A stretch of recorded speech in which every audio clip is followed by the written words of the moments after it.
It's a presentation of the 2019 School and District Performance Framework Targets. Commissioner? Yes, thank you. This is something you all have to do each year, and I'm going to turn this over to Alan Dillon, Marie Hutchton, and Ashley Peachy. Awesome. Thank you. Good afternoon. We'll wait for the PowerPoint to come up. Yep. So, colleagues, we got an updated version of this yesterday, Yes. right? So, make sure you have the latest ones as opposed to the one that came in our packet originally. That's right. So the latest version will be the one that has the impact data. It doesn't have that placeholder slide that says we will be giving you data. It actually has the data in there. When you do these kind of things, if you want to put revised or something like that, Yep. for those of us who are easily confused, Yep. that was autobiographical, by the way.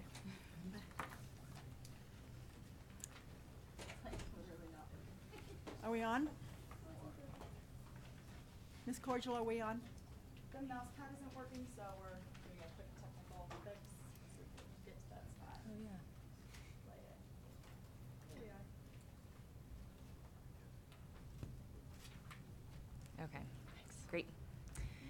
So then, for the next hour, we'd like to give you a quick overview of accountability in Colorado, and then spend the majority of our time discussing 2019 Performance Framework target setting in preparation for next month's vote. We will then review other performance framework areas of interest that we've highlighted, both based on upcoming processes, so rulemaking for HB 181355 specifically, that will happen this spring, and based on questions and interests we've heard from board members. Target setting is the most immediate decision in front of the board this fall, but it is one of three components within which the board can make adjustments that we'll discuss today. So we'll start with that overview. So we are using student performance data to make sure we provide attention and support when there is overall low performance within a school or district, individual groups of students are struggling, or graduation rates show 1/3 or more of students not graduating. And this is a continuation of the conversation we had this morning. These are the priorities as informed by both state and federal law for providing support and attention to schools in order to better meet the needs of students. And during this presentation, we'll be focusing on the school and district performance frameworks, which are driven by state statute and look at a school or district's overall performance. So just wanted to start this presentation with a grounding in the primary purpose of the performance frameworks, which is to use one set of outcome data to identify those schools and districts with the greatest need across the state. The primary audience of the frameworks is really systems level school and district leaders across the state. But we do, acknowledge that the data that are included in the performance frameworks are helpful for multiple stakeholders, including but not limited to policymakers, teachers and school staff, community members, families across the state. And we have teams across the department that are working together to develop reports and products that are better tailored for multiple stakeholder groups. Just knowing that this data is rich and helpful for all these different folks. So based on ongoing conversations with state board members and upcoming procedures like target setting and performance, rulemaking, we've identified 3 areas of interest to discuss today. And they're framed with questions. So this first area focuses on the expectations we hold for schools and districts in regards to student performance. When we talk about that, we're going to be looking at achievement, growth, and post-secondary workforce and readiness targets on the performance frameworks. And that's what we're going to spend most of our time on today, and what we will be voting on, or the board will be voting on in November. The second area we'll focus on is around what indicators of student performance we value most at the school and district levels. When we talk about that, we'll be focusing on the weighting of the performance indicators, and so that's the weighting of growth and achievement and PWR on the frameworks. In that conversation is also the addition of growth to standard, so a 4th performance indicator that will be added to the 2019 frameworks, and so in the spring, again, we'll be talking about that weighting. The third area is around what it means to earn a rating of distinction or performance, and we hear that question a lot, and so we'll be focusing on the school and district ratings overall. And so we've thought through a couple of options for thinking through there. And again, the timing for these, starting at the top, we are going to be talking about target setting today for most of our time together. The state board will be voting on targets for the 2019 frameworks in November. And then we would like to address the performance indicators, the weightings, and the overall school and district ratings during rulemaking in winter-spring 2019. And just to note as well that from the end of this month through January, CDE staff will be gathering feedback from districts through both in-person sessions and through survey for those folks who can't make it in person. And we'll share that feedback with the board before we go into rulemaking, so you have a sense of what the field is feeling about these things as well.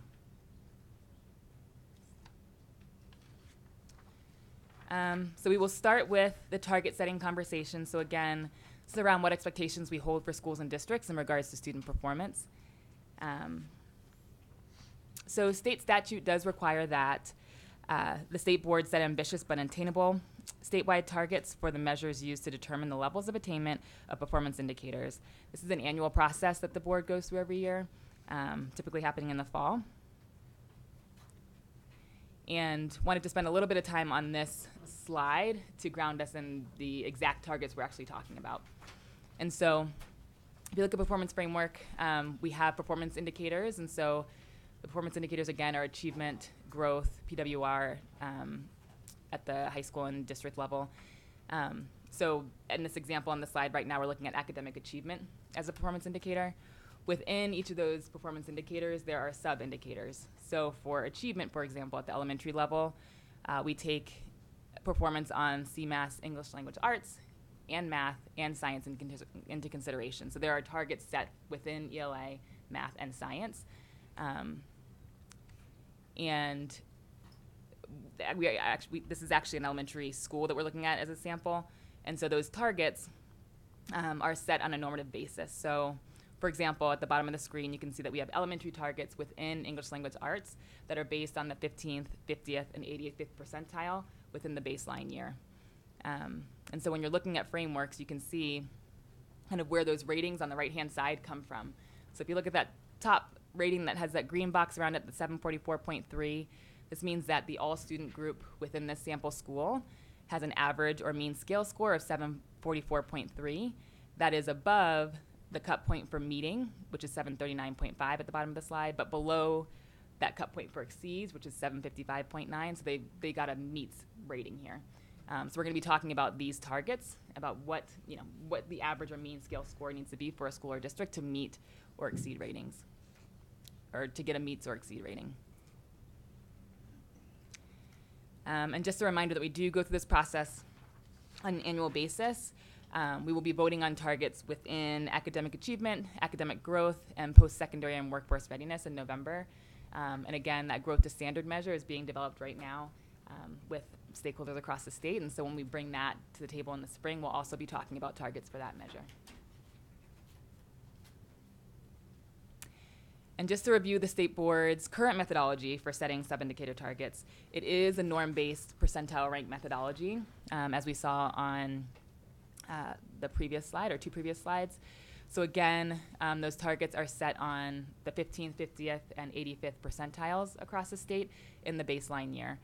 And so in the baseline year, we do see a distribution within those sub-indicator ratings that mirrors kind of those percentile ranks that we set the cut points at. But we then hold those steady. And so, for example, in 2016, we went through this process. We set targets based on those percentiles, and they have stayed the same. So schools and districts can always show growth against those across time, but the methodologies for setting those is a normative methodology.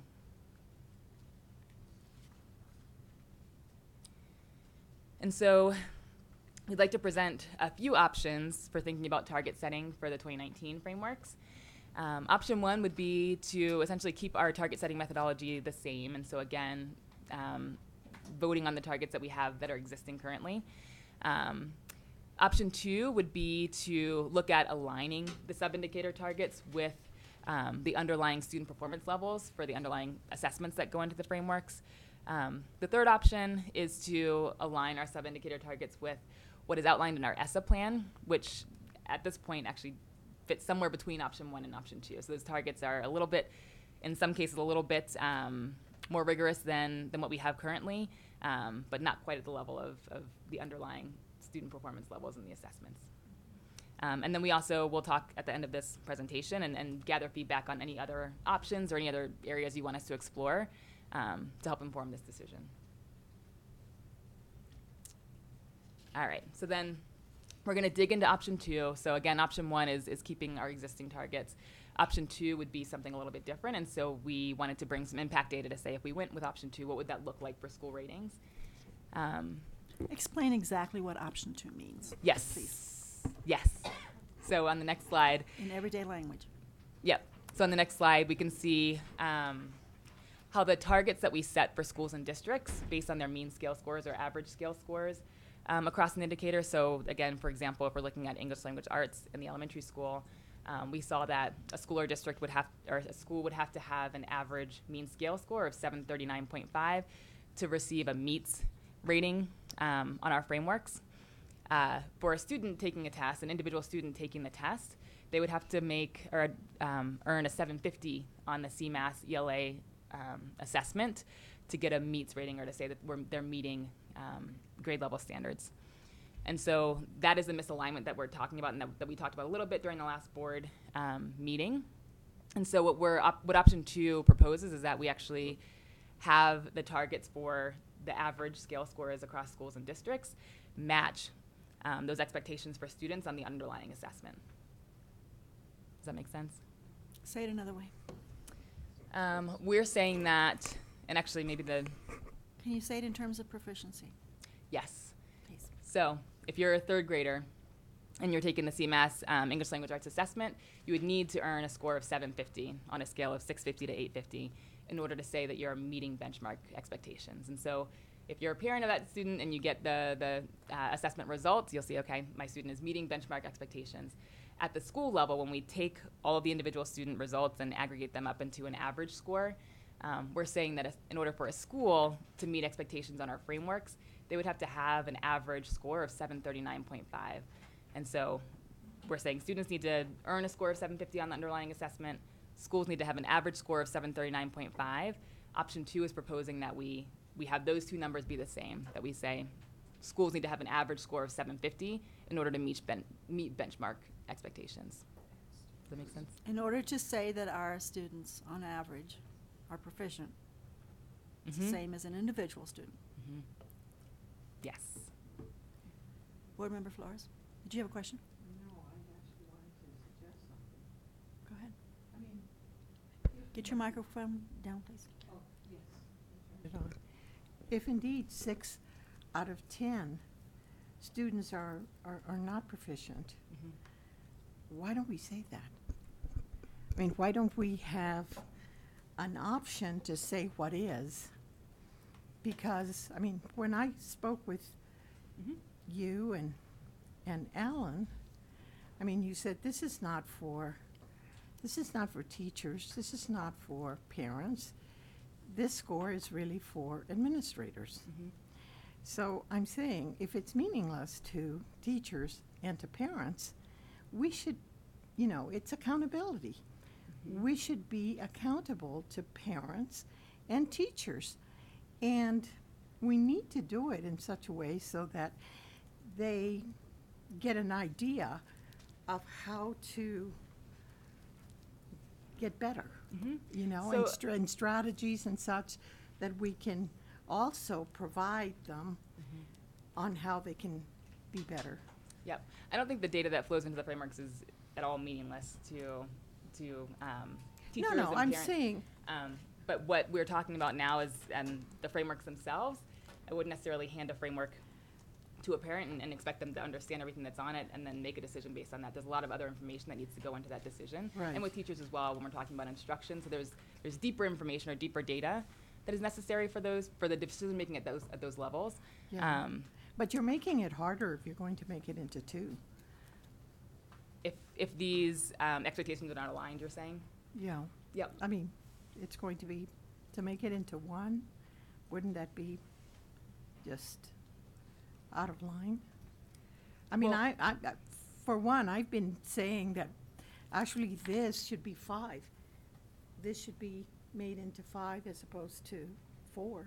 Mhm. But according to what we've done before, you're saying you can't do it. So we actually will address that towards the end of this presentation about decisions that the board has some authority on in terms of ratings, the overall ratings for schools and districts.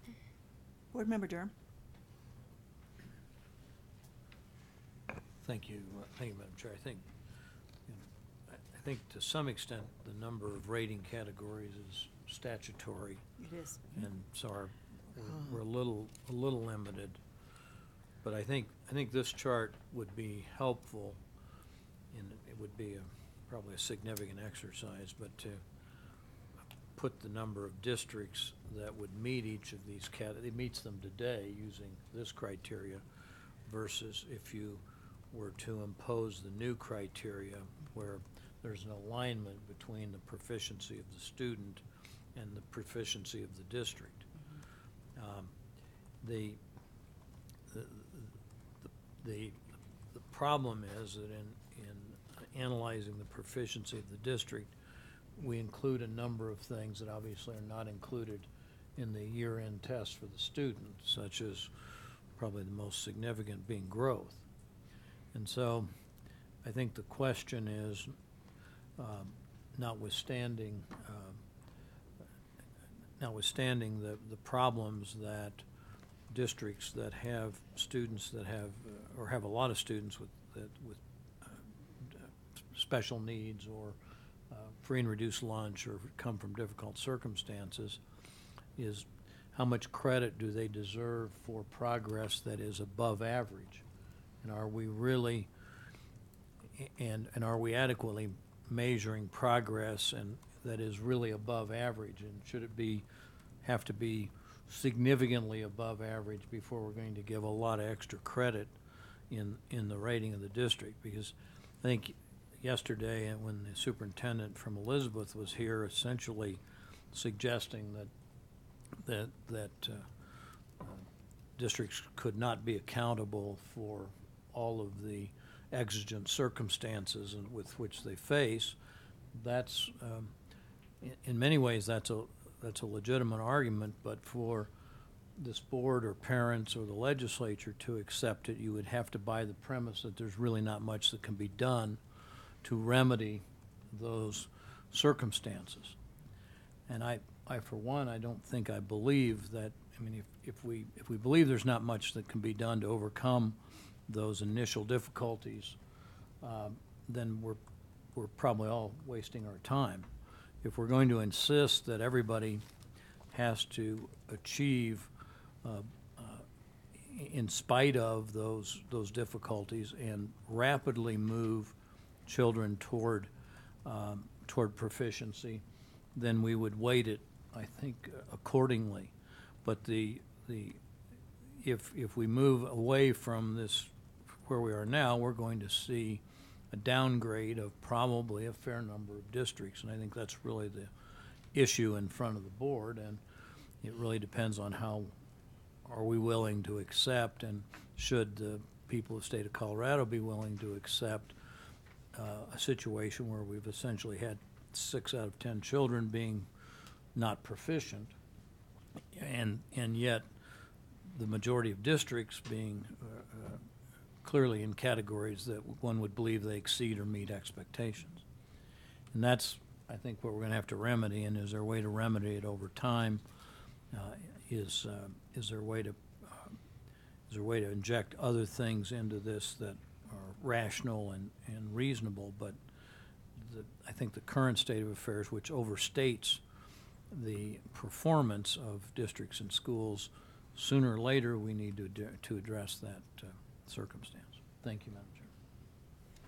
And this is, just to kind of reiterate, this is going to be an ongoing conversation. So that, and I think between those two comments, we hit on all 3 of the different areas we'll be talking about over the next few months, which is, again, talking about the targets today, but then also addressing the weighting. So what do we value in terms of growth versus achievement, and also the ratings overall. So what message are we sending when, like you said, 65% of our schools are receiving a performance rating, and we know how our students are doing as well.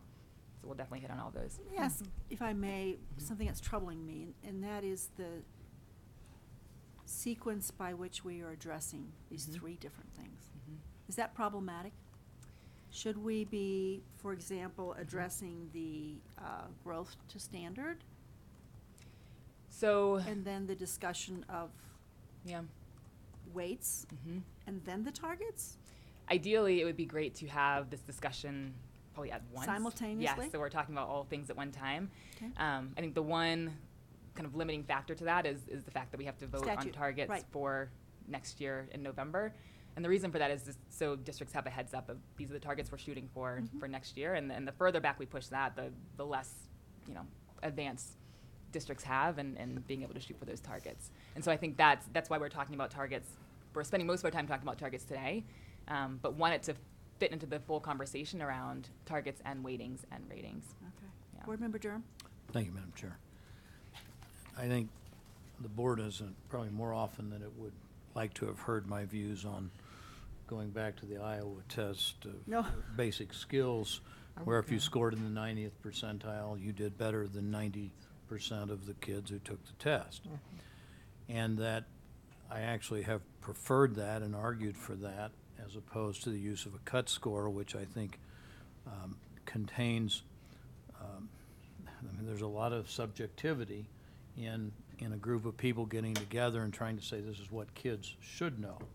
It's certainly not as firm a measure as you did better than 9 out of 10. But having lost that fight a number of times, I'm not going to try and relitigate that. But I do think that there needs to be as good an argument for setting the same cut scores for schools and districts that you do for students. And if it's appropriate, if what we're doing in setting cut scores for student is right and it's appropriate and it actually measures what students know, and if we have districts that fail to turn out students who meet that same criteria, then the rationale for judging them in a different fashion is frankly difficult for me to understand. And I'd personally be happy to go back and use the Iowa Test of Basic Skills theory of the 90th percentile for schools, districts, and students. I don't think that's going to happen, and if it's not going to happen, then we need to square up the results of tests to hold districts and schools accountable. Thank you. Proceed. All Do you have a comment? Board Member Rankin? Yeah, on the schools and districts, that's a mean scale score. That's right. I've asked you this before. Is it the average in that school, in that district, or in Colorado? In that school or district. In that school district? In that school, so if we're talking about SPF, so the school performance frameworks, it's an average scale score or the mean scale score for the students in that school. In We're looking that at the district, it's the mean scale score Okay. for students in that district. And the CMAS, those tests are criterion referenced, right? They are, So we're yes. comparing districts or schools where the district or the school may be in a lower performing overall district or school. But the students' criterion reference or scale score test, those are criterion reference. So those are what Board Member Durham is talking about, like the ITBF, because it's more students and it's on what they're learning on that, or what they're doing on that test of all the kids that ever took that test, different from the performance of a district or a school that I don't know how we can justify comparing those two things at all. Yes, so that actually is we're going to get into that in the next slide. So that data does look different, right? So if you're talking, and just staying on this slide, if you're talking about the average or mean scale score for a school or district, the chances that a school is going to have an average scale score of 850 is very slim, or an average scale score of 650 is very slim, whereas a student could score any number or earn any number of scores on the test from 850 to 650. So the distribution looks different, which is why we treat them a little bit differently. So on this slide, we actually show that. On the top is the distribution of school mean scale scores across the state. And this is in elementary school, is that right? Yeah, these are elementary schools, ELA. So you can see that distribution where the average scale scores that schools receive are really clustered towards the center there, whereas if you look at the distribution for individual student scores, it's a wider distribution because we have students scoring at the top, at the bottom, and everywhere in between. So, yep. so that if we take that bottom one and move it to the left, and the top one and move it to the right, those should line up. We could, yes, so we can line them up for sure. What And we'll- option is that? That's option 2, and we'll show what actually happens to the ratings when we do that, so you can see what that impact is. But just keep in mind that when we set targets normatively, that methodology is really based on the distribution, right? To say we need to have some kind of differentiation within average scale scores for this at the school level or district level, and so those cut scores end up being a little bit closer together because the average scale scores are a little bit closer together than the overall student distribution. But if you had the mean of the mean of a school. And so this is the first slide where we actually start to show what happens to ratings when we do align those. And a note here, the cut scores and we're still looking at elementary school, English language arts, the cut scores that we used to align to the student performance levels are 725 for approaching, 750 for meets, and 775 for exceeds. That 775, actually on the underlying CMAS assessments, that exceeds mark is not consistent. So it's not always 780 or 775 or 800. It's different based on the actual content and the grade level. So we chose 775 because that seems to be a cut point where we actually do have some schools meeting that exceeds. We found that if we move that up any further, there are almost none, is that right? Schools that meet that exceeds mark just because of that distribution. But that 750 being the kind of middle scale score where students meet benchmarks or meet grade level expectations is what we use for the meets for the average at the school level as well to show this data. So on the top, we see English language arts. On the bottom, we see math. In both of these graphs, the lighter color outlines actual where schools actually ended up in 2018 in terms of receiving a does not meet, approaching a meets, or exceeds rating on those sub-indicator. Option 1. Yes, that is option 1, exactly. For English language arts and math, the darker color is what happens to those ratings when we adjust the cut points to align with the underlying student performance levels. So again, that 750 cut point for meets. And what we see is that within the performance indicator, this is within elementary ELA, we're seeing that more schools are receiving the does not meets, and approaching, and fewer schools are receiving meets and exceeds in that area. Board Member McClung? I'm so sorry, were you indicating that darker line that's not option 2, that's status quo right now, right? So the lighter is option 1, the darker is option 2. Oh, it is option 2, Mhm. okay. So what we're not seeing on here would be what what the current system produces. The lighter So the ones- current system The light- is the lighter. Is the Which lighter? is the Yep. Okay, Option 2 is the darker. Oh, the lighter one from It's one. each of these. thank you. Yeah. Okay. And this is still within the performance indicators. This is just those targets that we talked about, those schools getting meets or exceeds or does not meet. Again, as it's expected, we see more schools getting those does not meet approaching ratings, fewer schools getting meets and exceeds when we move those targets up. When we roll that up to the rating level, so keeping everything else the same, if we were to adjust the targets for English language arts and math to match the underlying student performance level cut points, what you see on the right-hand side of this slide, so that right-hand column, is the end result. What you see in the middle column is where we actually did end up.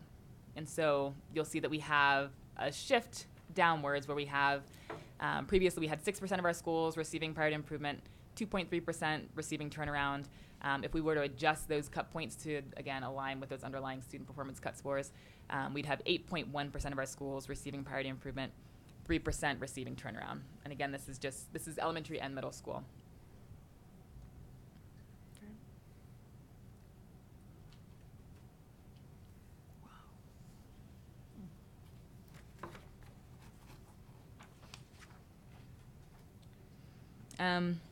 A note here as well is that we're showing elementary and middle school results. We're actually still waiting for College Board to finish the validation study of their new college and career readiness performance expectations. So Colorado has not yet established student performance levels on the PSAT or SAT assessments, so we don't have those underlying performance level for students at the high school level, which is why we're showing elementary and middle school.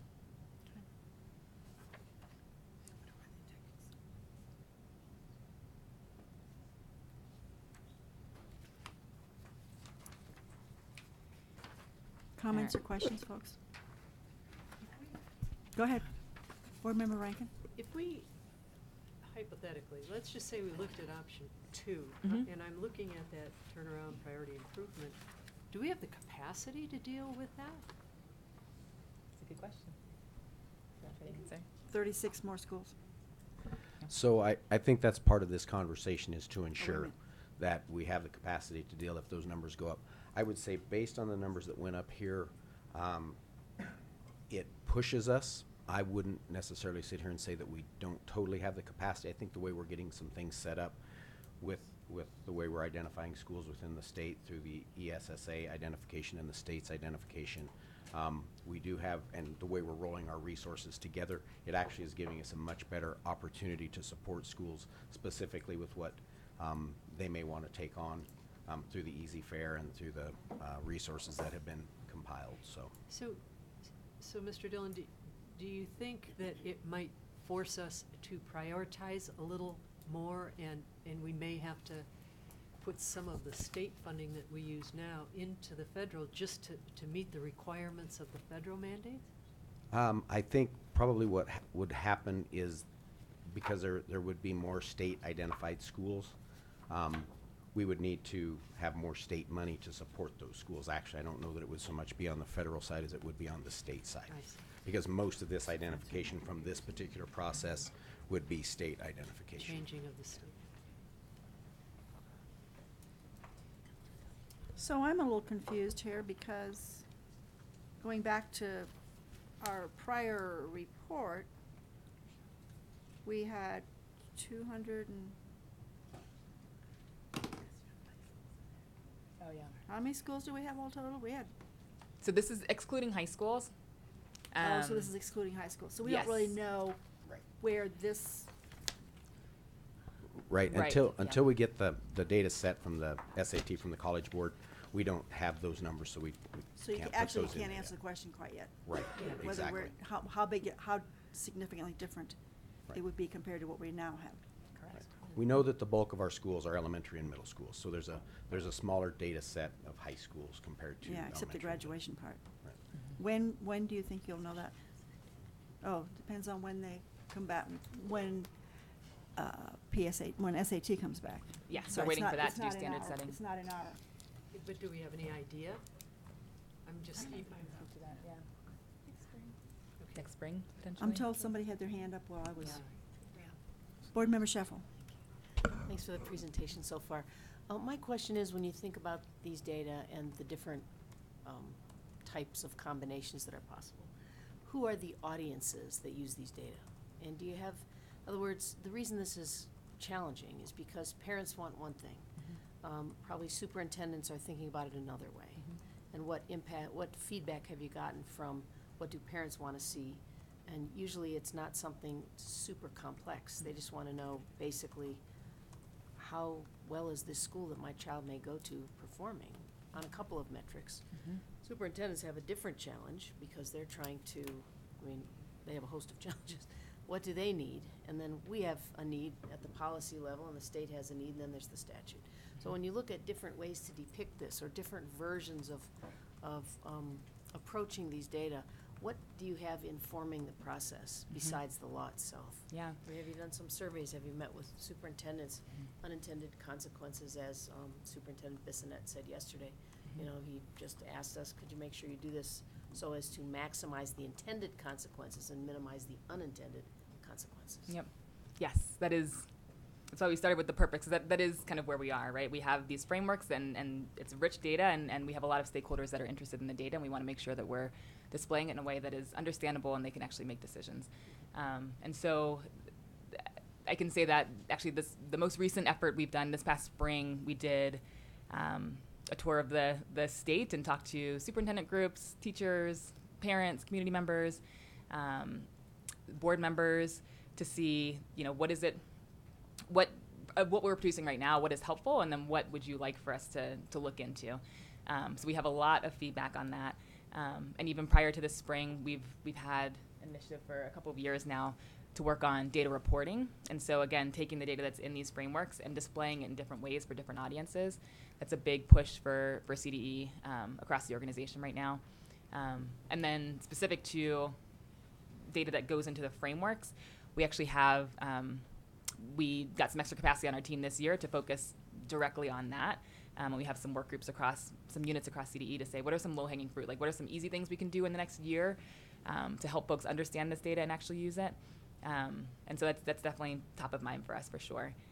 And the frameworks themselves, you're correct in saying that the frameworks as a report are really driven by state statute and really for the primary focus of identifying those lowest performing schools and districts. So it's not a one-size-fits-all. So what does state statute require us to do? For the Nothing or frameworks? something? Yes. So in general, the state statute requires us to have one set of outcome data that we can compare all schools and districts across the state and to identify those lowest performing schools for support from CDE. So we're doing that, so we don't have to really change these at all if we don't want to. Not by statute, yeah. Okay. So We then do, the oh yeah, question there's would one, be- growth to standard is the one change that is We also have being to- driven by statute, yeah. And is there a certain valence that has to have within these variables? It has to account for something, 10% growth to standard. So the board, so you have some flexibility there as well. So when we get to the weighting conversation, we can talk through how growth and achievement, growth to standard, and PWR are weighted on the frameworks, and there is some flexibility there.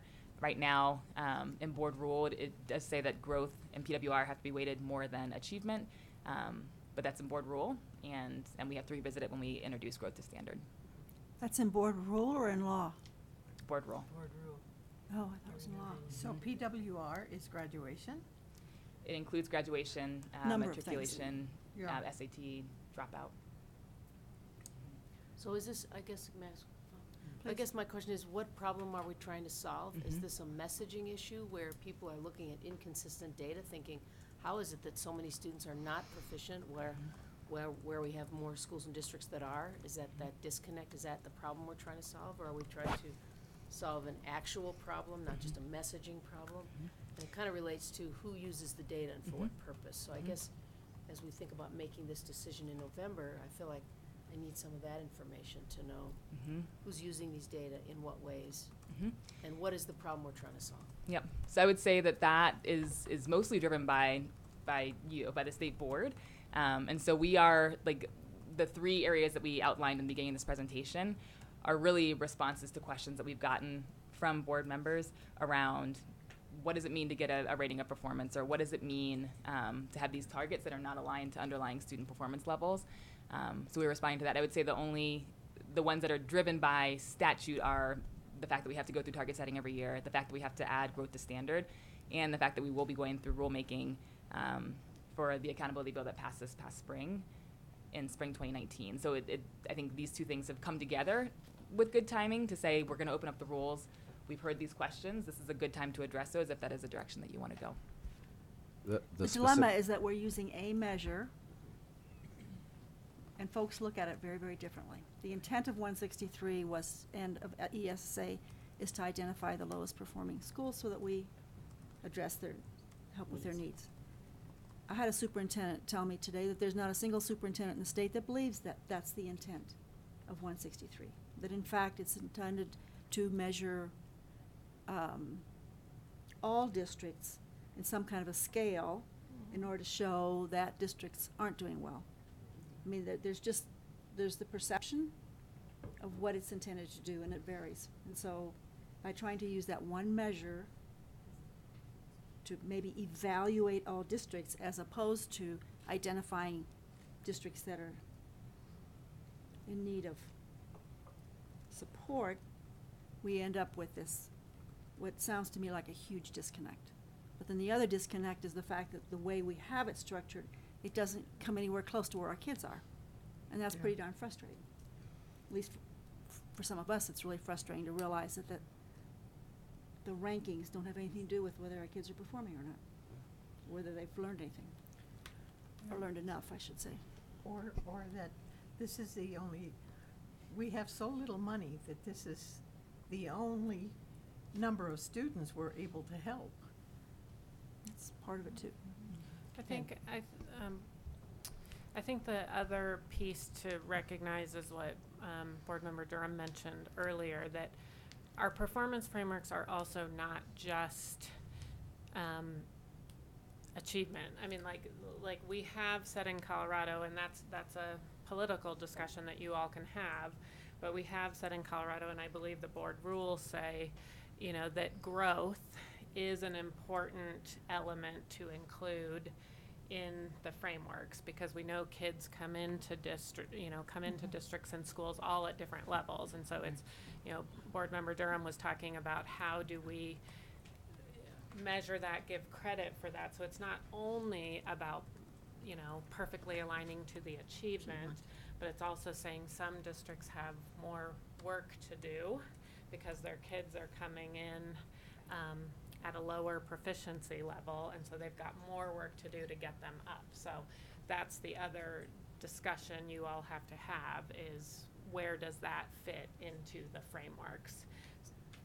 And by definition, our growth measure, half the districts don't make adequate growth just by virtue of the way we structure it, right? Because we say 50% some measure, and so half of them automatically get below. Well, And that we- makes it very frustrating.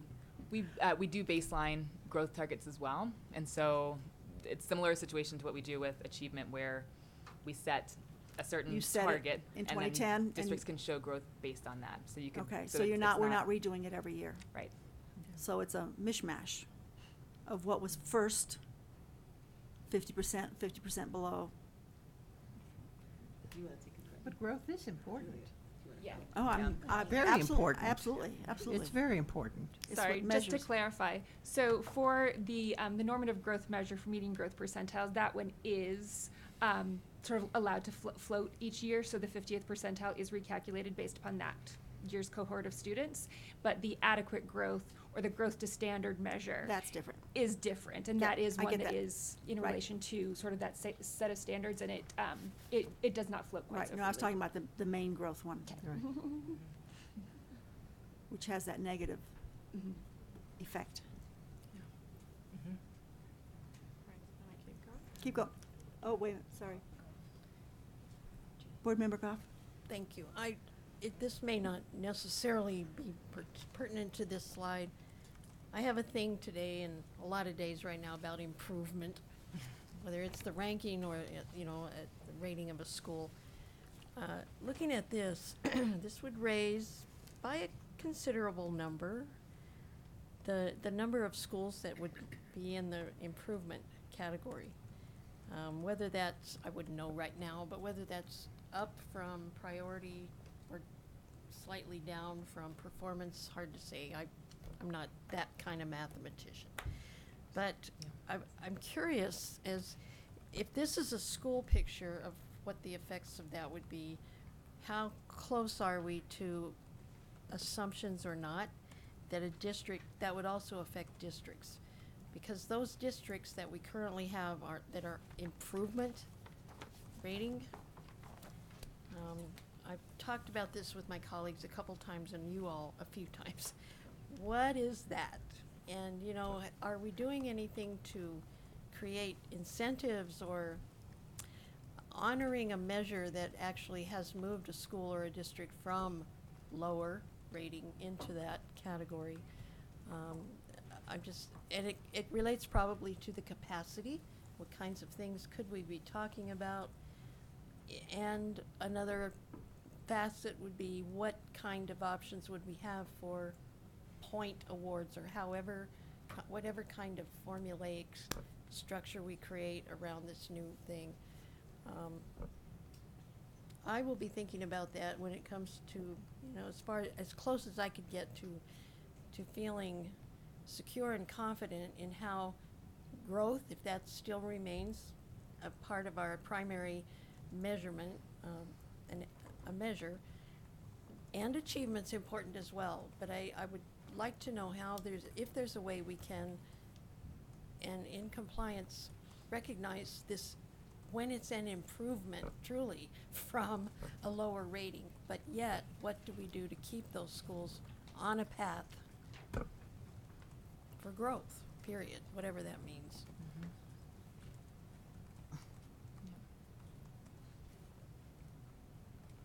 Board Member Rankin? this might be for Ms. Hutchton. What does this mean? Just hypothetically, let's say we're looking just at option 2. What does this mean for the teachers and the schools in the district as far as, now what do I do? Is it a matter of plugging in a formula that says, oh, it's just a different formula and we can do this all on the computer? Or is it, okay, now every teacher has to go through every district to put in these numbers differently, and there's gonna be training? Well, I mean, there'll be a cost to that, whether it's anguish or monetary. I think there's sort of always a challenge with looking at the student information and trying to figure out as a teacher how you're actually going to modify your instruction or whatever, sort of interventions or changes in your practice that you're going to do based upon what you're seeing. I think that currently with the way the assessments work, there are sort of performance level descriptors where it talks about, on average, these are the skills that a student who is scoring at the meeting state expectations, like these are all the skills and all the things that they can do. And this, moving to this new sort of option 2 would anchor their school's results more firmly sort of in that performance descriptor band. I do still think that there's always going to be some variability because those performance descriptors are pretty, generic, and they do cover a lot of ground and a lot of territory. So the intention of these assessments is not necessarily to be super diagnostic for an individual student, just sort of more to give you a dipstick idea of on average where your students are at, and then hopefully, give teachers a little bit of an idea of, okay, so, are we close to being at standards, or are we really far away? Like how much do I have to sort of get my students to catch up before we can get them to grade level expectations? So it's more of general teaching, not sitting and filling out different forms differently and learning a new way of monitoring. Yes. Yeah, I don't believe most of our districts use the state assessment results at that level of sort of individual student monitoring, mostly because of when the results come back. Right, I understand. Yep. So, Besides, we're not changing the scoring here for students. I understand that. yeah, it's just at the sort of at the school The level. school, So it's there's a the closer school- tie between this, School and district. Mhm. between Yep. how the students Oh. did and, How we describe Then I look school at the small performance. That's- districts and see how that's gonna affect them. But I'm hearing the same thing that I hear from other board members, and I hear from the Mhm. community, and that is, how can we all be doing so well with our schools and our students not being able to read or not being able to get in college or whatever? And answering some of those questions should Mhm. come out in whatever we do next. Yeah, I think our intention, as we sort of go through a lot more of the rulemaking conversation, is to spend quite a lot of time really digging into that and showing you sort of some of the different options for representing the information that we have, and then again rolling it up, into a single comparable rating that we give to all the schools and districts across the state. Thank you. Great. go ahead. And then just a reminder that you do have the option to vote for multiple years, so there is some flexibility in the implementation as well. An example there would be, we want to choose option 1 or option 2 or option 3, but we want to keep things stable for 2019 and change in 2020, or vote for 2 years in a row, or there's some flexibility in the implementation of that as well. So that's another thing to be thinking of. But we're not flexible enough to put this off until June. Not for 2019. And again, the reason for that is we're talking about targets on the state frameworks that schools and districts will be held accountable for in April of this coming spring when their students are testing. And so the further you get to that, This brings me to my concern of looking at the whole thing rather than parts of it. I just Mhm. can't quite figure out. I mean, I don't understand this well enough, deeply enough to know that if we make a decision on the targets, does that then constrain us in the other two? it should not constrain you in the other two. So they actually can sit as separate conversations, and adjustments at any one of those 3 kind of focus areas will have an impact on overall ratings for different reasons. And so we'll try to get into that in depth. And we also have the option to, we will revisit targets in the spring, because we'll have growth to standard. And so we'll be talking about targets per growth to standard specifically, so that by just necessity has to happen a little later on. But want to try to get Subsequent year. possibly for 2019. So Yep. Board Member Schroeder, and staff can correct me if I'm wrong because it gets dangerous when I get into details. The only thing you have to do right now, because you do it every year, because that's how we base our calculations, are the targets. So that's the thing, that there's a deadline in board rule that you do so that our districts know, how they're going to be weighted in the next year. But the other aspects that we're talking about here, as you all brought to us saying we'd like you to answer some of these questions, you do have the ability to wait on that, have more time on that, have more discussion on that. I mean, the only other thing I think is a variable here is that the growth to standard is in statute, and we haven't been doing that because of the assessment transitions. Now that those transitions are done, we're revisiting that conversation. But I believe you have more flexibility on these other two elements of the discussion you're having. We're just bringing them forward because you asked us to bring them forward to you. Yep. And we would like to, again, those other two areas, Go ahead. dive into those in the spring, and like I mentioned, get some feedback from districts and other stakeholders so it's all voices are heard, and it's a fuller conversation. I would just add, you've got flexibility on when implementation would happen. So like Ashley said, in terms of when the targets, you've got to set some targets for 19. You could think about future targets in terms of if there's different options that you're interested in, when you'd want to implement those.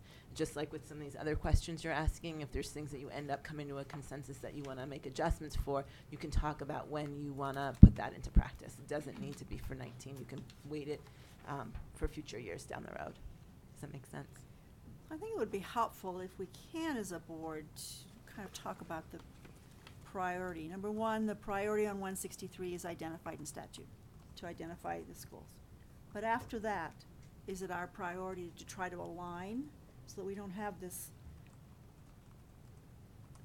gut, stomach discomfort with the notion that we've got such a difference between how our schools are rated and how our kids are, what our kids know and are able to do. The fact that we have such a strong disconnect, and we're also uncomfortable with that. Is that priority number two?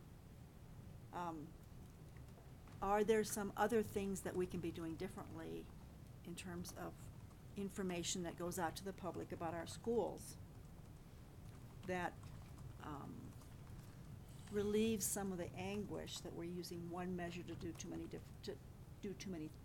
things in terms of public perception about the quality of our schools, right? Because that is the dilemma that we have. The quality is being measured by this one assessment.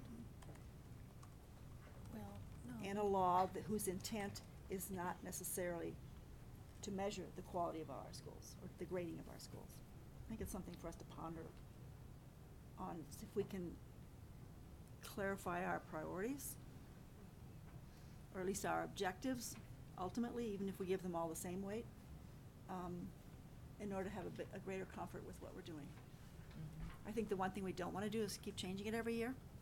I mean, I know we have to set the targets every year, and that might change, but other than that, the fact that we have to go to this growth to standard and this sort of thing, this is a unique thing that we want to do and get done with, and perhaps the same thing with the weights for the 4 different factors, that we are consistent on those, that we don't change them year after year, that we believe these are the weights they ought to have. Comments? It is afternoon of the second day, so please proceed. Oh, sorry. Thank you. Guys, I don't get the signal. Go ahead. Quite all right. So on page 17, when we're looking at what kind of difference we see in terms of percentages falling into performance versus, say, improvement, an 8% jolt feels like a big jolt. what does that look like in option 3? Is that a lot more gentle? I was curious. Yep. Is it exactly halfway between, or is that a 4% jolt? Because I think that would have, I think we'd have some pretty unhappy community members if we were to suddenly roll out something that produced that big of a difference in terms of who was qualifying as performance. We can look into that, so we don't have that data available. We can also look into, again, with the flexibility with implementation, like if we have an end goal of getting to option 2, what's a potential mid-step there? So it's not so much of a jolt. So we can look into different options for implementation as well. So that in the event that the board chooses to make changes, that the changes not represent some kind of large gyration or big jolt. Yeah. Well, 2/3 of our schools being at performance when only 40% of our kids are reading in 3rd grade, Should be a big jolt. that's a jolt, actually. Did you run the numbers for first of all, explain to me why we have a different measure for ESSA? How did we walk into that one? Mr. Durham and I were on that committee, so I'm trying to figure out how we did that. Help me? The short answer is it took a lot of negotiation to get to an approved ESSA plan. Okay, so we're innocent. No. Board Member Durham and I Yeah, are I think we- innocent. We tried, we did. I'll give you your I think you're innocence. innocent. I didn't hear you. Oh. What did you say? It There- took a there- lot it of took what? some negotiation to be able to get an approved ESSA plan, but I think even going into that, and we can double check with Mr. Chapman, but I believe we couldn't, the way that the ESSA is laid out and the values that we've had as a state in terms of the targets, I don't know that we went into our first draft of the plan aligned with state either. So I can go check on all of those things. No, it ESSA doesn't was matter really because we're where we are. We I'm are where we That are. was a and curiosity because I yes. feel a little responsible for it. I think probably the biggest responsibility on that, or the biggest reason why it was that way, were the constraints of how ESSA and the U.S. Department of Ed laid out what those targets needed to be. Okay. So So could we have an analysis of aligning? Yes. Yeah. I mean, that might be ultimately one of the goals that we have. Maybe.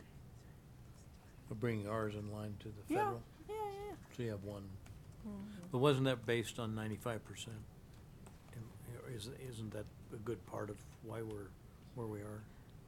that's Oh, one no, of the go- that's one of the major differences between ESSA and the state, but it's not all the reasons why the targets are different. So. Okay. And then You wanna attendance. add anything? Sorry.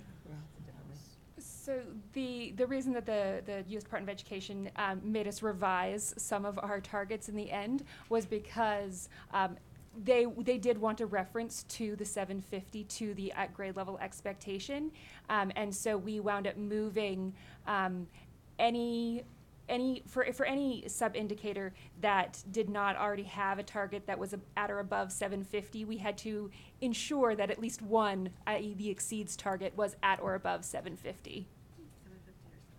750. Okay. That's right now.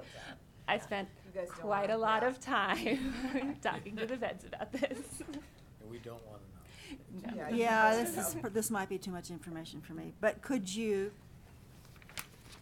put in a third column in here? Yes. And tell us? I mean, I think that's. Yeah, that's we can what definitely go Board through Member and, McClellan wants to.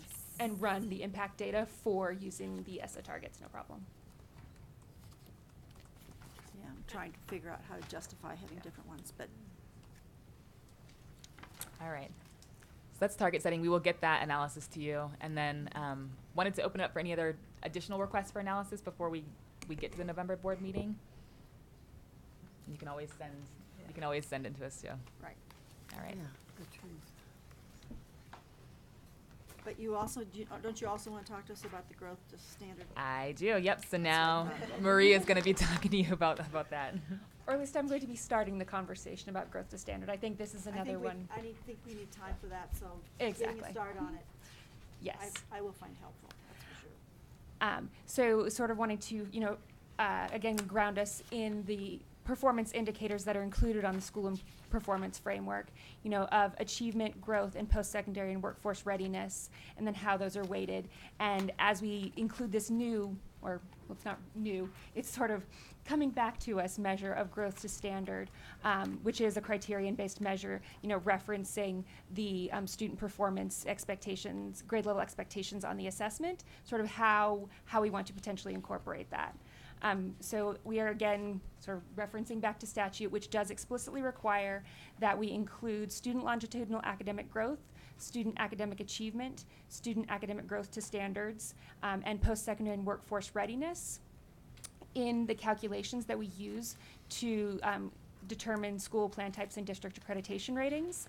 And right now, the board rule specifies that growth in PWR will be given the most weight, sort of in that calculation. And that's something that, as we said, we will be certainly, addressing and opening the conversation with you guys, and, can potentially revise those weights. In 2014, after or I guess it's actually in 2016, we again sort of looked at these weights without a growth to standard metric being included and made some adjustments. And in the end, it sort of increased the proportion of points that were awarded to achievement and slightly decreased the number of points that went to growth. So we wound up for elementary and middle schools, it was 60% growth, 40% achievement.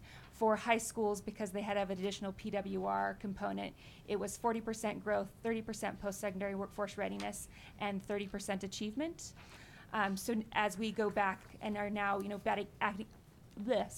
adding back in that growth to standard metric, we can discuss how we want those to look moving forward. Did you tell us what it was before? What the percentages were before we took it out? I can. 75-25. Do you remember? I don't. It was 75-25, but it was 75-25? yeah. The 75 had growth and growth gaps. And yes, and so at the time, we had growth and growth gaps, as well as the growth to standard measure, sort of all wrapped up into one growth indicator, which is why it was weighted so much. Okay, Yeah. thank you. That was elementary. Board Member Durham? It was, is my memory correct in that once we get all of the results from the achievement tests, that we can, and that you do produce a ranking of the districts in the states and the schools in the state so that they can actually be ranked district-wise 1 to 179. And I've seen that, I believe. And so a district that wanted to use that to tout performance, if they were say, top 50 of the 179, they could use that.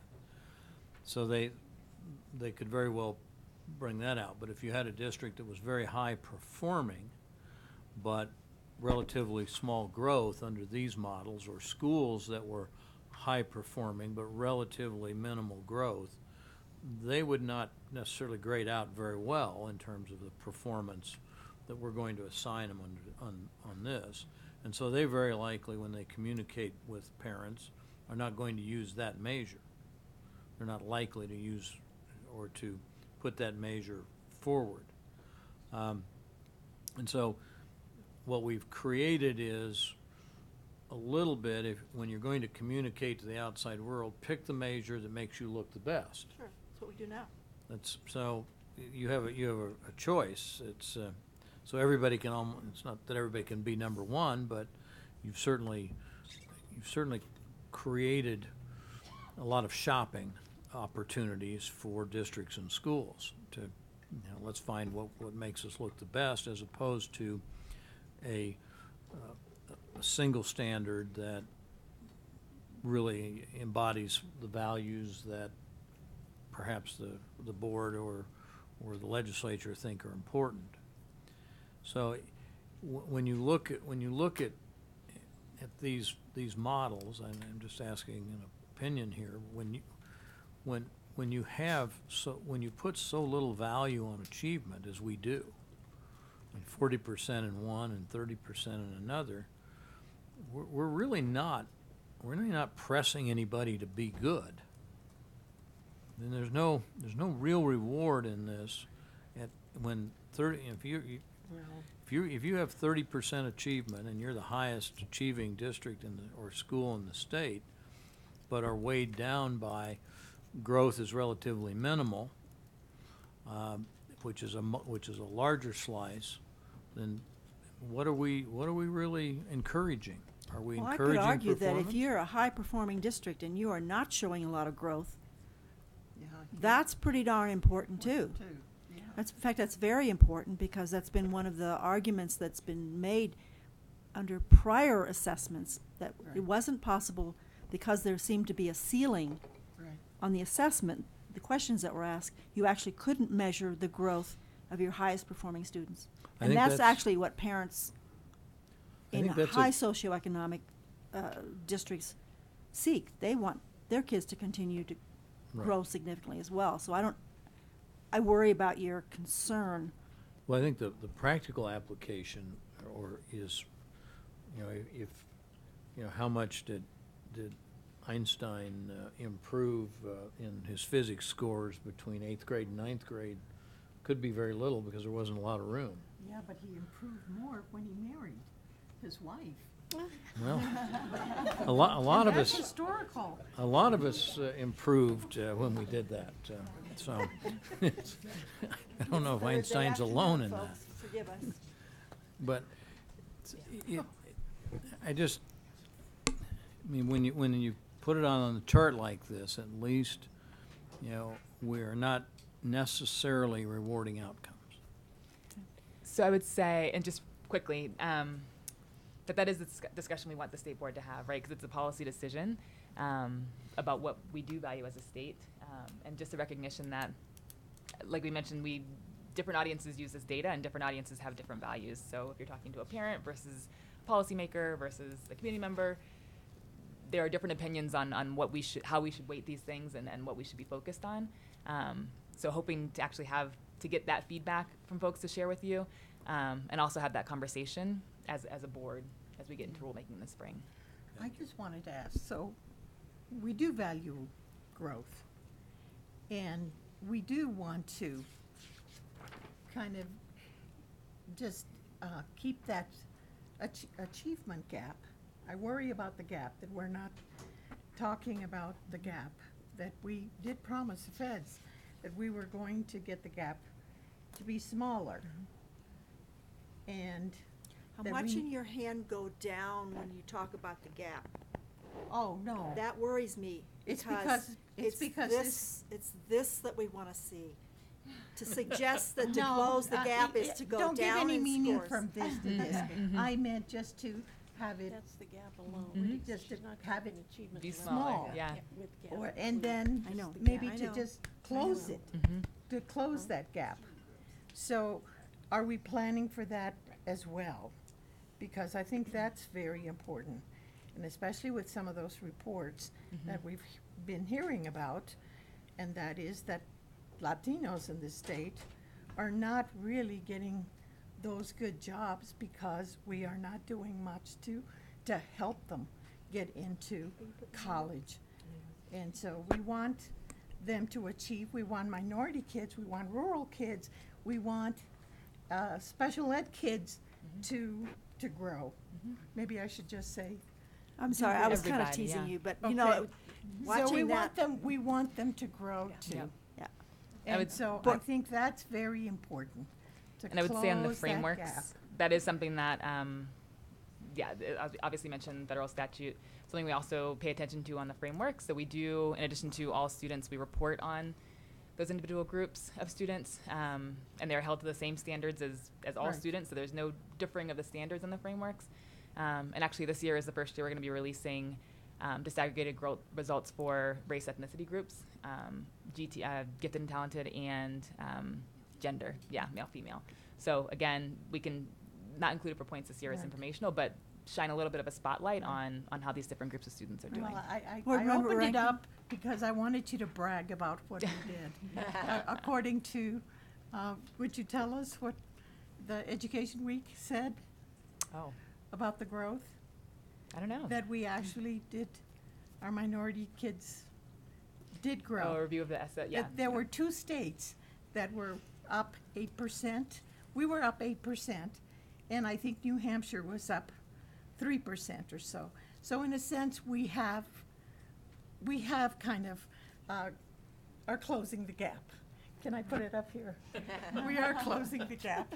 So that was really good that that those kids improved 8%, so that. Thank you. Board Tap Member ourselves. Rankin?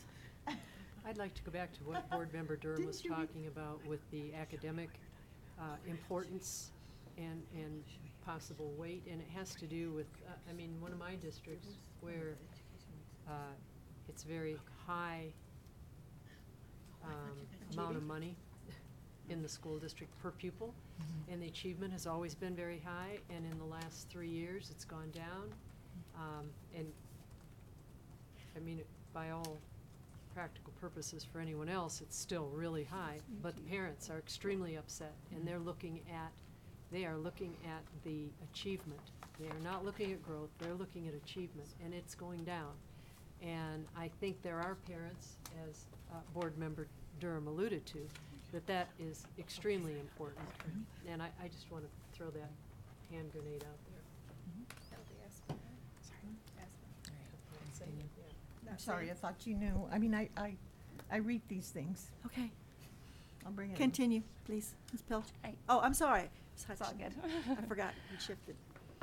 So for reintroducing our growth to standard measure, so the new House Bill 1813-55 does require that as a part of the school and district performance frameworks, a measure of student academic growth to standard, which is based on students' progress toward meeting the state standards, or for students who already meet grade level expectations on the state standards, progress towards meeting a higher level of achievement.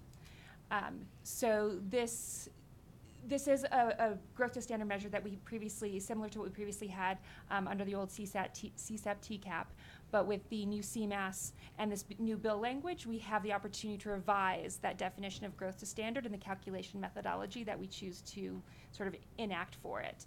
And historically, the growth to standard measure has been closely related to student achievement because it is sort of growth getting to those achievement expectations.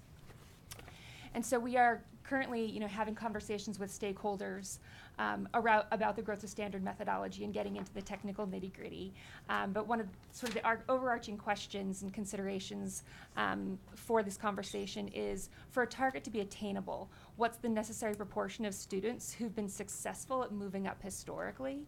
And then on the flip side, for a target to be ambitious, should we be looking at the trajectories of high growth exemplar schools?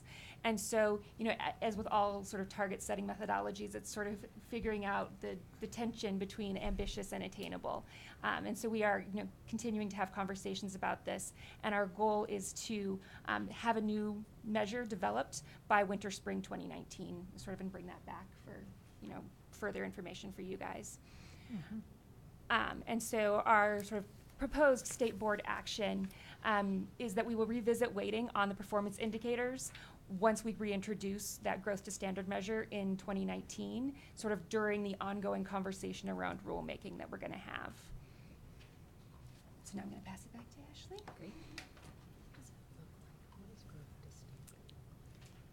Yes. Board Member Rankin just asked, give us an example of what growth to standard looks like. So an example of what growth to standard would look like is if I'm a student scoring at level 3 and my target is to get to level 4, that meeting state expectations, how much growth would I need to make to get to that level 4 within a time frame that is to be determined? So as a child, I could have 1 year, in which case I would probably have to make some pretty impressive progress to move from level 3 to level 4 in a single year. But maybe if I had 2 years or 3 years to make it, and then I could sort of make incremental progress towards level 4. And so a lot of the conversations that we're having now are around those expectations. Depending on where you start, what is a reasonable expectation for the target that we need to get you to, and how long should it take you to get there? So, but if I'm at level 3 in ninth grade, so level 4 You're in trouble. at 11th grade looks different than level 4 at ninth grade. Am I wrong on that? It does, but there is actually very high correspondence between scale scores between years and between sort of performance levels between years. Is this a formula that we're going to figure out? Yes. And I that's will say that this one is a formula that we're going to figure out. So before it was to get to proficiency in 3 years? Or by 10th Or grade. by 10th grade. That was the criteria in our prior. And number 3 is a proficiency, is that what you're saying? Is that what you just said? I didn't say a number, I just said wherever a student is, how much growth do they have to demonstrate in order to get to proficiency, Okay, In I 3 was years. listening to, or 10th grade, because if you start talking about 9th grade, then Mhm. you gotta make a leap, a mega leap. Yes. And we do have some challenges when it comes to the high school, and so you're at the end of the potential clock, and there's not a lot of time for you to make a lot more progress. And that is something that we are trying to sort of figure out how to deal with in a way that feels like it has sort of less teeth and more opportunity for students. So we're having conversations. I would also say that this is, again, complicated by the fact that we do not currently have standards for the PSAT, SAT in terms of grade level expectations, and so we're having to wait. so when you get That. that formula figured out, Mhm. would you please put it into words that we all understand and Yes. make it very simple? I'll make sure that there's probably a lengthy presentation and lots of examples. Okay, thank you. Oh, another question. It makes sense to me when I go through these. One more Go ahead. question. Oh, sorry. Board Member Sheppel? Is there a way to simplify this? I was thinking, I was picturing a website where there's data, there's tabs at the bottom. Here's what parents might want to know most, here's what policymakers might want to know most, Mhm. here's what teachers and district superintendents might want to know most. Mhm. I mean, there's lots of variables, and parents care about achievement, they also care about safety and some other things. I mean, so is there a way to make it simpler where you're listing, these are the variables, and here's how they figure into the holistic bucket that a school district or school might be rated as? Yeah. Or is it already kind of like that? I mean, it strikes me that maybe a lot of people won't click on this. Yes, that is definitely a On goal. your websites, because it's Mhm. too complicated, they don't know how to interpret it. Yep, that's a goal. And so I would say, within the past year, we've made updates to our existing data tools that are online. So like Dish, which is included in SchoolView, and Data Lab, to try to make it simpler and try to make it so that different audiences can really get the data they want. It's not where we want it to be, and that is kind of tied into our longer term plan for rethinking data reporting across the organization, and specifically for accountability as well. Yeah. Please, go ahead, continue. Why is it so complicated? I mean, is it because we've looked at other states and we kind of mimicked their solutions and it just is? Or is it possible to really simplify? Radical simplification? To simplify how we report the data. Yeah, and just really look at the end user. Yeah. And then back design it Yep. for use as opposed to all the complexity up front and Mhm. then hoping to make it digestible. Mhm. I would say, I think the shortest answer to that would be capacity. So that is, it's to make it simple. It's complicated to make it more simple, right? And so I think building the capacity to be able to do that type of work and have that real focus on reporting is something that we are working on. I think one of the challenges too is, as the presentation started off, there are different end users for this data. Right, that's what I was thinking. And so it is a challenge. I mean, when you have multiple measures that are essentially coming together to create an index, which is essentially what our school performance frameworks or our district performance frameworks are, when you're creating an index of multiple measures that all have different scales, and you have to bring those together. And we have made a effort to say we don't want to be a black box state where we hide all that and we just come up with a number, because then everybody says, no, we want to know exactly how you came up with that number. So we try to be transparent about that, but then that yields a longer report with all these different scales. And you know, districts use these for purposes, you guys use them for purposes, we use them for purposes, community members use them for purposes, and so it is hard to backward map it to one end user, I think, is one of our challenges. Yep. You Board know, Member Rankin and then. Yes, I just, thank you. I just want to follow up on that. I remember it wasn't that long ago where we weren't going to have the transparency in finance because it was too complicated. And the way you start at that high level, and it depends on how interested you auger on down to the level that, I mean, if we can't put something out like that, I think that makes a lot of sense. And I think it would help. Those that want to get really down in the weeds, they're down there. But a lot of them, especially, I think, stakeholders and parents, a lot of them only want to go 2 or 3 levels deep, but they want to be able to understand it. But I sure think our financial transparency is a great model to use for that kind of explanation. No, that's right. I just wanted to throw that in. Board Member Martell? Thank you, Madam Chair. So I am curious to know whether it's just that my district is doing a really good job with transparency, or whether this is a statutory requirement that's resulting in my getting the information that I'm getting as a parent. And this may be helpful to Dr. Sheffel, because this is something that's coming, at least in my district, to parents. I get my son's test score in a format that shows me the cut scores for the various bands, and then it shows me how my son is doing compared to his peers at his school, his peers in his district, and his peers across the state of Colorado. I cannot remember whether it tells me how my son's school ranks, but you could at least get somewhat of a clue by comparing the state result, the state comparison, with the school and the school district comparison, and it would give you kind of an educated idea of where your school district and your school lie in comparison to peers across the In state. terms of achievement, Right. not in terms of growth, but in terms Right. of achievement. Correct. So at least in terms of that snapshot, is that a statutory requirement that my district is following when they mail me those? Because I get those in my mailbox. Is it federal? It's statewide, isn't I it? guess I'm State wondering, too. does Yeah. everybody get that? Yeah. Yes, so we do send, or our assessment team does send out individual student reports on achievement, and we actually do send out individual student reports on growth as well. And so those are available. We send those to districts. They are supposed to distribute them. Okay. But when we talk about, when we aggregate to the school level, that's when the frameworks are the primary report that CDE sends. Okay. Yep. Okay, that helps, thanks. Board Member Jerem? Thank you, Madam Chair. I had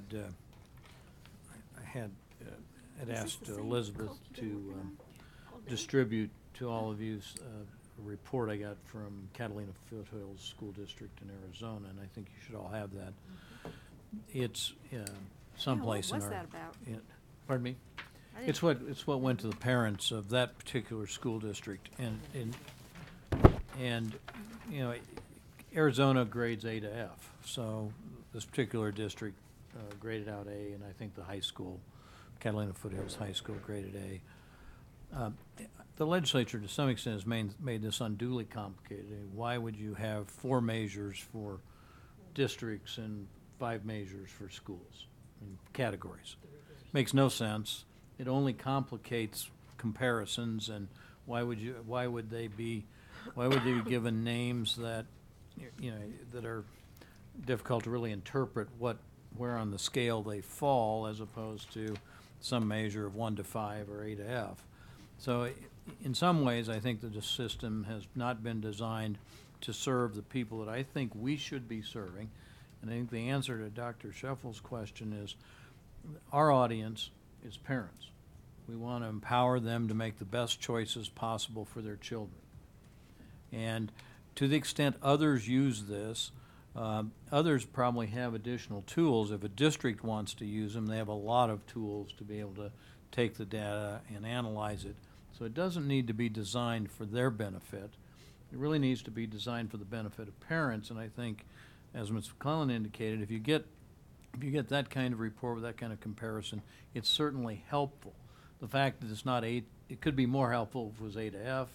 It could be more helpful if there were a way to clearly understand what a cut score is, and how it's derived, and that's an awfully complicated thing, because really the way it's being used almost is to go back to the Iowa Test of Basic Skills. You know, you're doing better than, you know, these students in Colorado, and these and your child is doing better than these students in the district and perhaps in the school, if it goes that far. So in some ways, we're back to that comparison. But if we focus on, focus on what we want to measure, which is a little is very complicated, and brings in a lot of the values. And then if we focus on who the audience is, and the audience is clearly parents. And I think I've tried to simplify it a little bit, going back to when I was a teacher, and I would give a test in which, almost every kid scored 90% plus. Well, they all wanted an A or a B. If I gave a test where the highest score was 83%, they insisted it be graded on the curve. So in some ways, I think that's the tension that we have here. That should we be grading these districts on a curve, or should we be grading them on the cut score, which is not a curve? Now, if we're going to grade them, on the cut score results, then you're going to have very different rankings than if you do as they want to do, which is grade them on the curve. And if I guarantee you, if they were all scoring 90%, they would want to be graded. They wouldn't want to be graded on a curve. They would all want the A or B. Well, I'm going to differ with you. I don't know that the accountability system is designed for parents. 163, the intent of that was to identify the schools in need of additional support from us. So there are multiple interpretations of what our system is for, and that's your interpretation of it. Madam Chair, I'm perfectly willing to go back and issue reports only on the bottom 5 or 10% or whatever number we want, if you think that's positive. I don't think it's a positive. I think it helps to have all parents to have a lot of knowledge, but Right. if that's Right. what the statute is requiring, then we ought to be complying with the statute. I would say it is a known need. The communication to parents specifically is definitely a known need. And we do have actually prototypes in place of what a parent-facing report would look like. So a parent-facing accountability report, which is the example that you brought from Arizona, which we do not have right now, which is something that we definitely want to build. So I think we share Yeah, that I think we just sentiment. need to talk about the multiple users as opposed to suggesting that it is just one. Mhm. I think it's problematic for us to get ourselves into that, because we won't agree on which one. And when we have multiple users, then we end up being inadequate in some way for every one of them. Yep. I think that's where we are now. You want to go Alright. through that one last section? Yep, it's Please. a short one. So we talked about target setting, which was around the question of what expectations do we hold for schools and districts, and how does that relate to the expectations we have for students. Marie went through the performance indicators, so again, focusing on that weighting of the indicators and the addition of growth to standard to that conversation. The third piece is around the ratings themselves for schools and districts, and response to this question that we hear a lot of what does it mean to earn a rating of distinction or performance or even improvement. And so tried to think through some options here as well for our conversation to happen in the spring. This first slide, this is just a flashback to August. This is a graph that describes the preliminary distribution of schools within rating bands over the last 3 years. And I think just the takeaway here is that we do, again, have a majority of our schools falling in that performance bucket pretty consistently. Right now, so currently school and district ratings are determined by the percentage of points earned on the performance frameworks. Every school and district has the opportunity to earn a rating of performance if they earn enough points on the frameworks to meet that criteria. So in 2010, the State Board, just in general, has discretion over how many schools and districts are identified for each plan type or accreditation rating. And rating cut points for schools and districts were set in 2010 to the proportions shown on the tables in this slide. So again, similar to what we see now, back in 2010, we had about 80% of our schools, or even 90% of our schools, in those top 2 rating bands, and the majority of our districts as well in those top 2 rating bands for districts. The board revisited this issue in 2016 after the accountability hold in 2015, decided to keep or maintain proportions of schools in each category for the 2016 frameworks as well, and so we ended up in the same spot where we have a vast majority of our schools, again, ending up in those top 2 buckets. Same thing for districts. And then with rulemaking, again, happening in the spring, we do have the opportunity to revisit that.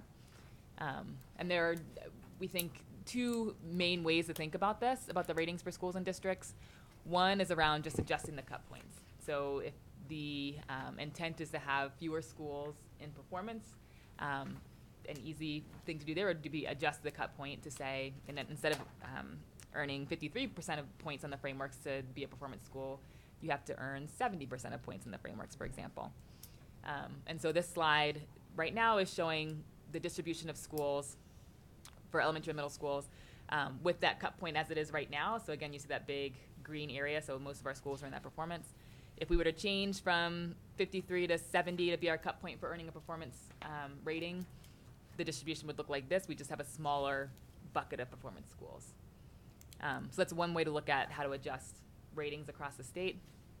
The second way to think about ratings is about actually attaching some meaning to those ratings. And so that would be linking criteria to the rating bands. So the board has the option to tie criteria to performance levels. An example here would be to say that in order for a school to receive a rating of performance, the school would need to earn ratings of meets or exceeds within the growth and achievement sub-indicators. So again, if you're looking at a school or district's framework, you have to say, okay, you have to have no, does not meet, or no approaching within achievement or growth to get a performance of, or a rating of performance as a school. And so that's just an example. And this is an example of a decision table to say, you know, a rating of performance does mean something. It means that you are meeting expectations within achievement and growth across the school. So there's an option there as well. Madam Chair. Board Member Jerry? I wonder if I might suggest another possibility, because we have 179 districts of all kinds of all sizes and shapes, and rural and urban. And to sort of trying to put a certain percentage of districts in each category, I don't know that it makes a lot of sense, because you could put a whole bunch of very small districts in one category and a whole bunch of very large districts. And we really should be assessing students. So if we were to arrange these district accreditation based on the percentage of students in that district that are performance or better, that meet the cut score for what we determine is the proficient score, which we know is about 40% of our students make that. So if we then rank districts, if we just took the districts, the percentage of people that made that cut score, and keep in mind that's not the only, eventually it's not the only thing we're going to consider, we'll have some of those other factors. But if it would mean more in terms of number of districts, but essentially number of students that fell into those categories and by district. So that, I mean, you could have 7% of the districts with distinction, but if they had 35% of the state's population, it would give you a much different view of, you know, is distinction, what does it really mean if it's a much larger percentage of students? And if we're going to be student focused, I think we have to try and convert these rather than to percent of districts, but percent of students served by these districts. It's complicated, but it just doesn't, you know, you have 14 districts that are credited with distinction. Does that represent 1% of the state's student population, or does it represent 45%? Because I think that makes a huge difference in how meaningful that category is. Mm-hmm. And it may be very, very difficult to do, and it's certainly hard to, and then you're gonna have to figure out how you blend in the other factors, but mm-hmm. If we could start with that, it might be helpful. Okay. We can look at that.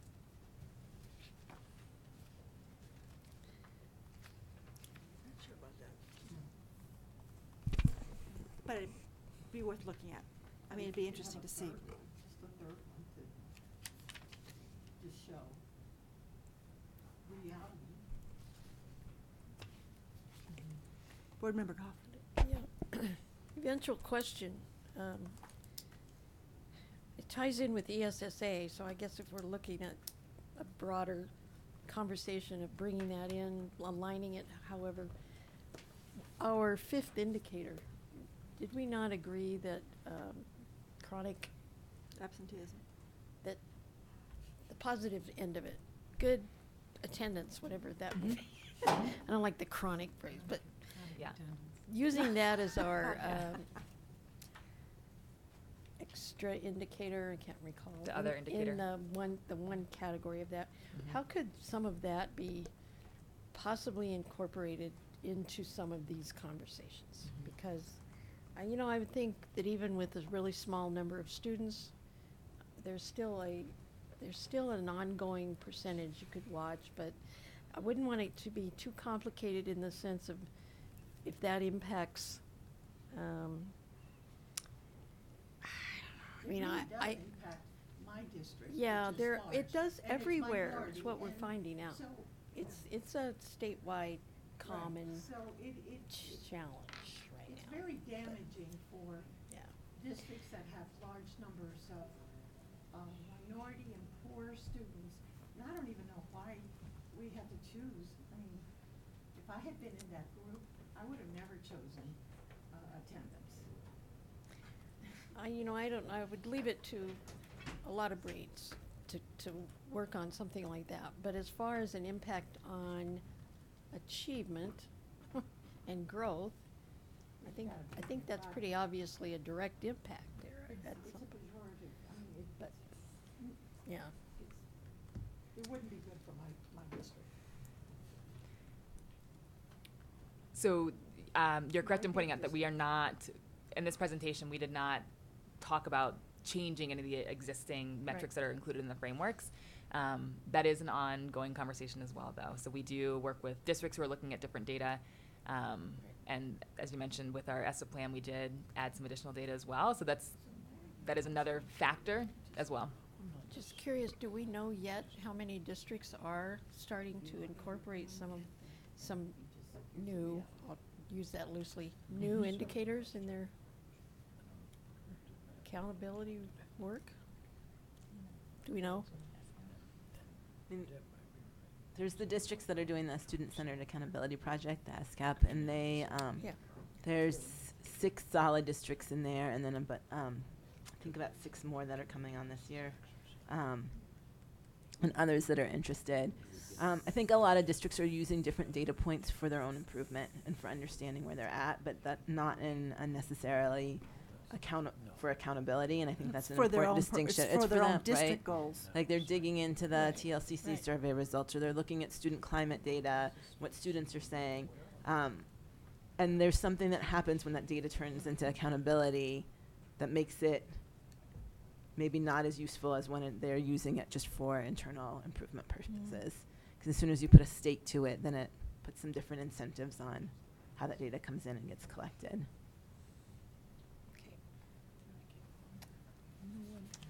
Yeah, I'm not sure how far This is the you last got slide. into your, Yep. okay. and we really are done with the content. So just a reminder here that again, the conversation about ratings, so what we just talked about and how to look at school and district ratings, is something that will be up for discussion, or can be up for discussion during rulemaking, since the rules will be open, based on what you want to dig into. Any comments? I think we're gonna have a lot of fun coming up. Mm-hmm. Thank you very much. Thanks for getting all that. Yeah. So we'll look forward to the ESSA, Impact data. cut score, cut Option 3, yep. scores to be incorporated into the information. Yeah. That would be great, thank you. Perfect. Thank you. Because we actually have to make a decision next month. Whether we Just keep on this. one part of it. Just on one part, which is the cut First scores. part. Do we change them or do they keep Options? them the same? The options are 1, 2, and 3, but we didn't get all the data for number 3. Yeah. And that's what you're gonna be sending to us. That's right. That's great. Nice job. Thank you. Thank you. Thanks.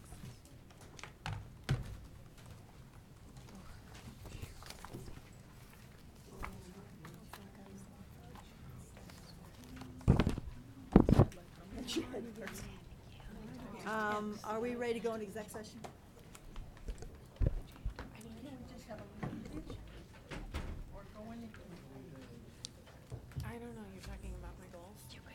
We were gonna get back to that last part.